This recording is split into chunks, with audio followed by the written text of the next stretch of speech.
Գողացված ջրափոսը։ Գարնանային արևը անվերջ փայլում էր։ Այն արդեն երրորդ օրն էր այդպես փայլում, եւ անտառում շատ տաք էր։ Հանկարծ անտառի վրա հավաքվեցին ուռած փքված ամպեր, ապա փայլատակեց կայծակը, երկինքը գոռգոռաց, եւ անձրևը սկսեց թափվել ինչպես ցնցուղից։ Մամուռն այնքան ջուր ծծեց իր մեջ, որ նմանվեց կանաչ սպունգի, իսկ անտառի ամբողջ ճանապարհին առաջացավ մեծ ջրափոսեր։ Փոքրիկ ոզնին ճոխփում էր անձրևից թրջված խոտերի միջով եւ հաշվում ջրափոսերը։ Հանկարծ նա կանգ առավ։ Օհո, զարմանքից ցնցվեց նա, սա ամենամեծ ջրափոսն է, սա հո ծով է։ Նա իսկույն նետվեց լվացքի տաշտակի մեջ եւ սպիտակեղենի թիակով թիավարեց լճակի շուրջը։ Այժմ ես լճակի կապիտանն եմ, ասաց նա հպարտ եւ թիավարեց մի ափից մյուսը։ Թփերի շուրջը թրթռում էր կեսօրվա քամին եւ տաշտակի մեջ օրորում ոզնուն։ Գրո, գոչեց ոզնին, դեպի նավահանգիստ։ Նա թիավարեց փոքրիկ կեչու կողքով։ Հենց այդ ժամանակ էլ եկավ նապաստակը։ Թույլ կտաք ձեզ հետ նավավարել, հարցրեց նա եւ ուզում էր իսկույն տախտականավի մեջ ցատկել, սակայն ոզնին տարուբերեց գլուխը։ Ոչ, դա անհնարին է, իմ նավի մեջ երկու հոգու տեղ չկա, եւ կրկին թիավարեց ջրափոսի մյուս ափը։ Նապաստակը կանգնել էր փոքրիկ կեչու մոտ եւ նայում էր ոզնուն, որը թիակով ջուր էր շաղ տալիս ափին եւ երգում. Ինչպես կապիտան ոչ ոք չի տեսել, լողում եմ ծովալճով, հյուսիս հարավ, աջ ու ձախ։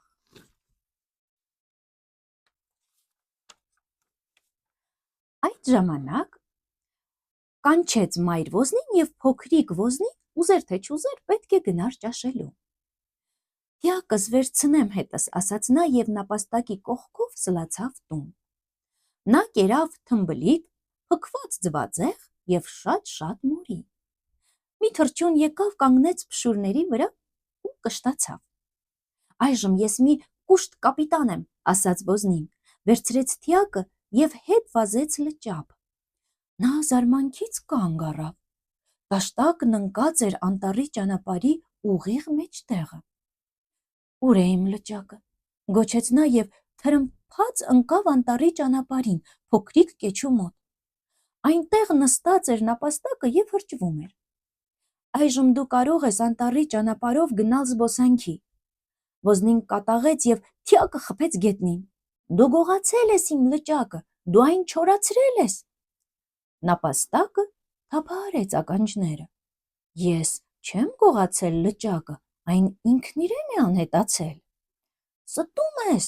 լճակը չէր կարող կորչել։ Ոզնին վերցրեց թիակը եւ նետվեց նապաստակի վրա։ Դե, դա ինչ է նշանակում, ասաց հանկարծ ինչ որ մեկը մորու թփի հետևից։ Ոզնին վախեցած հետ նայեց։ Այնտեղ կանգնած էր պարոն աղվեսը մի մեծ ծալք դնչի տակ։ Նապաստակը գողացել է իմ լճակը, ասաց լացակումած ոզնին։ Դա անհնար է, կարող են պարանի վրայից գողանալ սպիտակեղենը կամ պահարանից բլիթները, իսկ լճակը ոչ ոք չի կարող գողանալ։ Բարկացած ոզնին ոտքով խփեց գետնին եւ շրջվեց դեպի աղվեսը։ Լճակը չկա այստեղ։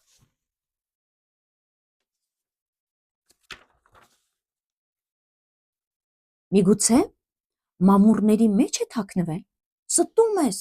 գոռաց ոզնին։ Լճակը ոտքեր չուներ, նա չէր կարող անհետանալ։ Այդ ժամանակ պարոն աղվեսը բռնեց ոզնու ձախ, իսկ նապաստակի աջ թաթը եւ բոլորը միասին գնացին դեպի աղվեսի տան առջևի ջրահան պոմպը։ Մոտ արի, ասաց պարոն աղվեսը եւ այնքան ջուր արտամղեց, որ ջրհանի առջև մի մեծ ջրափոս գոյացավ։ Այժմ ես կհաշվեմ մինչև 27 եւ այդ ժամանակ լճակը կանհետանա։ Պարոն աղվեսը սկսեց հաշվել։ Ոզնին անթարթ նայում էր ջրափոսին։ Ջրափոսը սկսեց փոքրանալ, ապա ավելի ու ավելի փոքրացավ, եւ հենց որ պարոն աղվեսն ասաց 27, ջրհանի առջև բոլորովին ջուր չկար։ Սա հո հրաշք է, շշնջաց Ոզնին, այդ դեպքում որտեղ է ջրափոսը։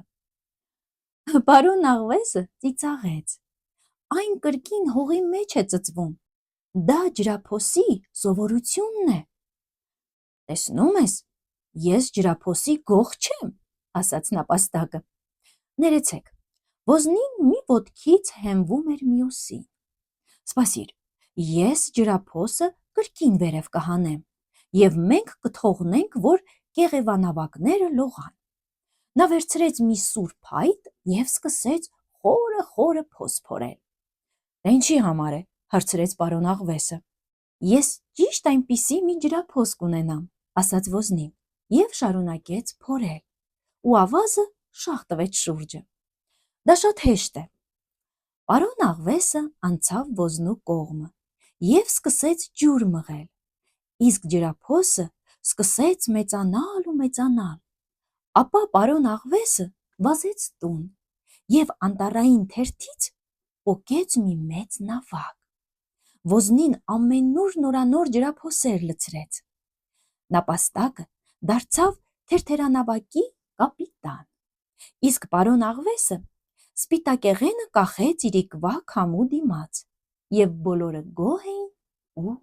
երջանիկ։ Այսքանը, կհանդիպենք հաջորդ անգամ, իսկ դուք մի մոռացեք բաժանորդագրվեք մեր ալիքին, կհանդիպենք։